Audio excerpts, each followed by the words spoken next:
ఇది కదా ఆఫర్ అంటే ఇప్పుడు ఎంత కొంటే అంత ఫ్రీ. విఆర్ఆ fine silver jewellery, Jubilee Hills check post, Hyderabad.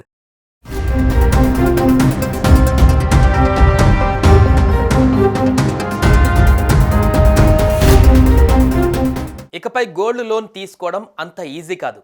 బంగారం తాకట్టు పెట్టి తీసుకునే రుణాలకు సంబంధించిన రూల్స్ కఠినం కాబోతున్నాయి. రీసెంట్గా గోల్డ్ లోన్స్ విపరీతంగా పెరుగుతున్న నేపథ్యంలో వీటికి బ్రేక్ వేసేందుకు రిజర్వ్ బ్యాంక్ ఆఫ్ ఇండియా చర్యలకు సిద్ధమవుతున్నట్లు తెలుస్తోంది. ష్యూరిటీకి సంబంధించిన రూల్స్ని కఠినం చేయడమే కాకుండా ఆ లోన్ని దేనికి వాడుతున్నారో పర్యవేక్షించేలా బ్యాంకులకు ఆదేశాలు జారీ చేయాలని చూస్తున్నట్లు తెలుస్తుంది. దీనికి సంబంధించి ప్రముఖ వార్తా సంస్థ రాయిటర్స్ ఓ కథనం ప్రచురించింది.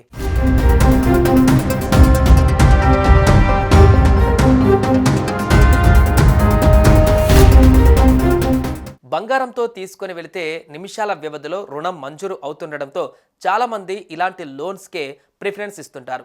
అసురక్షిత రుణాలకు ఆర్బీఐ అడ్డుకట్ట వేసిన నేపథ్యంలో రీసెంట్గా ఈ టైప్ లోన్స్ బాగా పెరిగాయి. అయితే లోన్స్ తీసుకునేటప్పుడు వారి పూర్వాపరాలు, తాకట్టు పెడుతున్న బంగారం వారిదేనా కాదా, ఇంకెవరిదైనా లాంటి విషయాలను కూడా బ్యాంక్, ఎస్బీఎఫ్సీలు ధృవీకరించాలని ఆర్బీఐ భావిస్తుందని అంటున్నారు.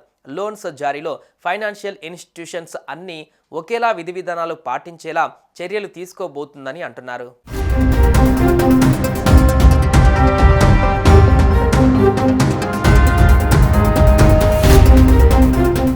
దేశవ్యాప్తంగా గోల్డ్ లోన్ మంజూరులో గతేడాది కొన్ని లోపాలను ఆర్బీఐ గుర్తించింది.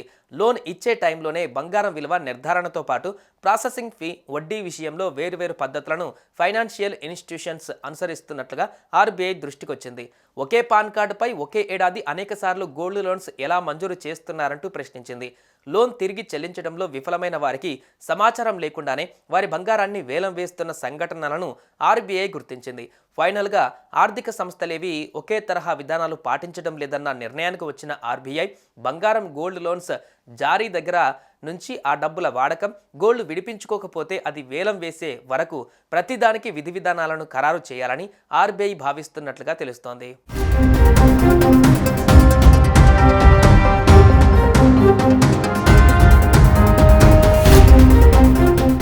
సుమన్ టీవీలో మీ పర్సనల్ అండ్ బిజినెస్ ప్రమోషన్స్ కోసం కింది నెంబర్కి కాంటాక్ట్ చేయండి.